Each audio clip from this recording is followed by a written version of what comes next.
안녕하세요. 이번 영상에서는 280페이지 07-2번 문 가구를 넣을 땐 만능 명령어 정렬을 기억하세요. 그러니까 정렬이란 기능에 대해 설명을 할 겁니다. 도면을 작성하다 보면 이런저런 소스들, 예를 들어 의자나 문이나 책상이나 이런 것들을 배치할 일이 굉장히 많이 생깁니다.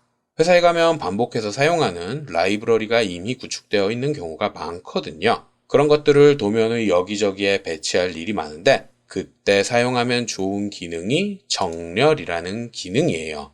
이 기능의 명령어는 align 그리고 단축 명령어는 앞에 두 글자 AL로 사용할 수 있습니다. 버튼이 숨겨져 있기 때문에 단축 명령어로 사용하는 게 가장 편할 거고요. 설명을 읽어보자면 세 쌍의 근원점과 정의점을 지정해서 이동, 회전 또는 기울이거나 점에 맞춰 정렬할 수 있다고 설명이 적혀 있습니다. 이게 글로 보면 조금 이해하기 힘든데 F2를 눌러서 도움말을 확인을 해보면 좀 더 자세한 설명을 확인하실 수가 있을 거예요. 만약 얼라인 페이지가 표시되지 않는다면 ALIGN을 직접 검색하신 다음 얼라인 괄호 열고 명령 영문 버전의 경우엔 이 명령이 커맨드로 표시될 거예요. 이 페이지를 확인하시면 됩니다.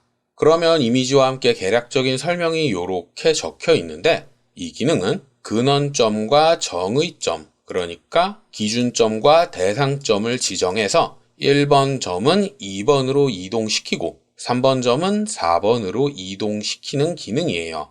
근데 설명에는 세 쌍도 가능하다고 적혀 있잖아요. 이렇게 여러 개의 쌍을 사용할 수 있는 이유는 이 기능 자체가 이동, 회전, 그리고 축척까지 한 번에 사용하는 기능이기 때문입니다. 한 쌍의 좌표만 입력했다. 1번을 2번으로 옮긴다. 이렇게 한 쌍만 입력을 하면 객체가 이동되는 거고 3번을 4번으로 옮긴다. 여기까지 두 쌍을 입력하면 이동됨과 동시에 회전되게 되는 거고 그리고 추가로 1번과 3번의 거리를 2번과 4번의 거리로 맞출 건지, 즉 축척도 시킬 건지까지 지정을 할 수 있는 거죠. 근데 세 쌍이 있는 이유는 이 기능이 3차원에서도 사용할 수 있기 때문입니다. 3D에서도 사용할 수 있기 때문에 세 쌍까지 입력할 수 있도록 기능이 구성되어 있는 거죠. 설명이 어려운데 몇 번 써보면 금방 감을 잡을 수 있을 거예요. 예제 도면인 얼라인이란 도면을 열어보면 이렇게 작성이 되어 있을 텐데 완성 도면처럼 이렇게 배치하시면 됩니다. 문을 이쪽에 하나, 이쪽에 하나 이렇게 집어넣고 옆에 있는 책상은 90도 회전시켜서 이런 식으로 집어넣으시면 되는 거죠. 이런 작업은 그동안 설명을 했던 이동 혹은 복사를 사용해도 되겠죠. 사본을 갖다 놔도 되니까요. 이렇게 객체를 일단 복사한 후에 회전, 로테이트를 사용을 해서 이 친구를 이렇게 회전시켜라. 이렇게 회전시키고 나서 스케일, 축척이란 기능을 사용을 해서 참조, 레퍼런스 옵션을 사용을 해서 길이를 이렇게 맞춰주는 방법도 있을 겁니다. 그러면 문을 여기에 배치하기 위해서 기능을 3개나 사용을 하고 시간도 그만큼 오래 걸리게 되죠. 근데 얼라인, 정렬이란 기능을 사용을 하면 한 번에 이동, 회전, 축척 시킬 수가 있어요. 자, AL, 단축 명령어를 입력하고 기능을 실행을 해도 되고요. 객체를 먼저 선택하고 나서 기능을 실행해도 됩니다. 이렇게 기능을 실행을 하고 객체를 선택을 하고 나면 첫 번째 근원점을 지정해 달라고 할 거예요.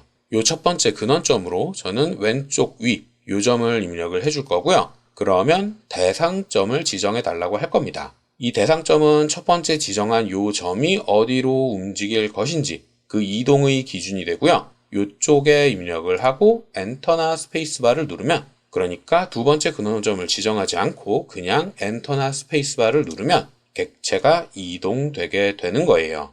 복사되는 게 아니라 이동됩니다. 그러니까 원본 객체는 사라진다는 뜻이에요. 때문에 두 군데 넣고 싶다. 그러면 사본을 일단 만들어 두는 게 좋겠죠. 자, 이렇게 사본을 만들어 놓고 얼라인, 정렬이란 기능을 사용을 해서 첫 번째 기준점을 기준으로 요 점을 요 점으로 움직여라. 그리고 두 번째 근원점은 지정하지 않고 엔터나 스페이스바를 누르면 그냥 이동됩니다. 여기까지는 그냥 이동을 사용한 거랑 큰 차이가 없는데 이 친구를 여기에 배치하려고 하면 차이가 발생하죠. 객체를 선택하고 기능을 실행한 후에 첫 번째 근원점으로 여기를 옮겨라. 그리고 두 번째 근원점, 요 점은 여기로 위치해라. 이렇게 두 개를 지정을 해주면 세 쌍까지 입력할 수 있기 때문에 세 번째 근원점을 물어보지만 3D 작업을 하고 있는 게 아니니까 요 점은 입력할 필요가 없어요. 그래서 엔터나 스페이스바를 누르면 축척을 할 거냐고 물어봅니다. 여기에서 yes를 누르면 문의 크기가 딱 맞게 조절되는 거고, 아니오를 입력을 하면 축척은 적용되지 않고 이동과 회전만 적용돼요. 일단 아니오를 선택해 보겠습니다. 그러면 이렇게 원래 있던 형상은 사라졌죠. 이동됐으니까 없어진 거고요. 대상점 근처에는 회전된 문이 표시되게 되는 겁니다. 이동과 회전이 실행된 거죠. 자, 그러면 이번엔 축척까지 사용을 해보겠습니다. 얼라인이라는 기능을 실행을 하고요. 근원점을 지정하고 대상점을 지정하고, 그런 다음 두 번째 근원점을 지정을 하고 두 번째 대상점을 이렇게 지정을 하고, 세 번째 근원점은 입력할 필요가 없으니까 엔터나 스페이스바를 누른 뒤에 축척을 적용하기 위해서 yes를 선택을 하면 이번엔 이동, 회전, 축척까지 한 번에 적용되는 거예요. 첫 번째 근원점과 대상점은 이동의 기준이 되고, 두 번째 기준점과 대상점은 회전과 축척의 계산에 사용되는 좌표입니다. 입력하는 순서만 잘 기억을 하면 금방 익히실 수 있을 거예요. 자, 이번엔 마지막으로 요 책상과 의자를 한 번에 옮겨 볼 텐데, 회전 각도는 이렇게 움직여야 합니다. 그러니까 요 책상 변의 중간이 두 책상이 만나고 있는 요 모서리에 위치해야 된다는 뜻이죠. 자, 얼라인이란 기능을 실행을 하고 객체를 이렇게 선택을 한 뒤에 첫 번째 근원점으로 중간점을 잡아줍니다. 제가 만들어 놓은 예제는 이 중간점이 블록의 삽입점으로 중복 설정되어 있기 때문에 객체 스냅으로 삽입을 잡아도 무방한데, 혹시라도 정확하게 중간점을 잡고 싶다. 그러면 컨트롤이나 쉬프트를 누른 상태에서 마우스 오른쪽 버튼을 누른 뒤에 중간점, 요 일회용 객체 스냅을 사용해서 중간점을 정확하게 잡으시면 될 거예요. 자, 이렇게 근원점을 지정을 했다면 대상점으로 요 가운데, 요 끝점을 입력을 해주고요. 그런 다음 회전 각도를 계산할 때 사용될 두 번째 근원점을 지정을 해줘야 합니다. 요 위에 있는 점을 요 끝으로 옮겨도 되고, 요 아래에 있는 점을 요 끝으로 옮겨도 돼요. 저는 위에 있는 점을 왼쪽 끝점으로 이렇게 지정을 해주겠습니다. 책상의 길이가 두 책상의 폭보다 길기 때문에 배치를 하고 나면 왼쪽 오른쪽으로 살짝 삐져나갈 수밖에는 없겠죠. 그 때문에 정확한 두 번째 대상점은 요 허공 어딘가가 돼야 하지만, 지금은 축척을 사용할 게 아니니까 거리까지는 정확하지 않아도 됩니다. 방향만 요렇게 지정해 주면 되는 거죠.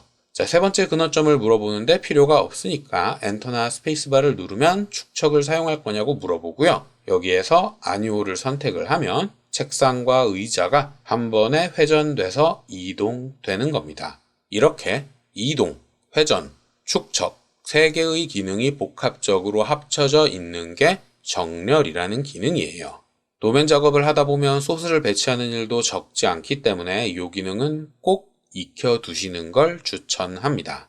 그리고 영상을 끝내기 전에 얼라인을 사용하다 보면 근원과 대상을 선택을 할 때 이렇게 보조선이 표시되죠. 이 보조선은 진짜 객체는 아니고 사용자 편의를 위한 가상의 선이라 신경 쓰실 필요는 없어요. 근데 사용하다 보면 기능이 끝났는데도 요 선이 계속 남아있는 경우가 발생할 수 있습니다. 그럴 땐 화면 전체를 한번 재생성하는 리젠, 단축 명령어로 RE 요 기능을 한번 실행해주면 보조선이 화면에서 싹 제거될 거예요.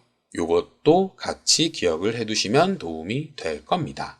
자, 여기까지가 제가 이번 영상에서 설명할 내용이었고요. 혹시라도 궁금한 게 있다거나 이해되지 않는 게 있는 분들은 댓글이나 메일을 남겨주시면 최대한 빨리 확인을 하고 답을 드리도록 하겠습니다.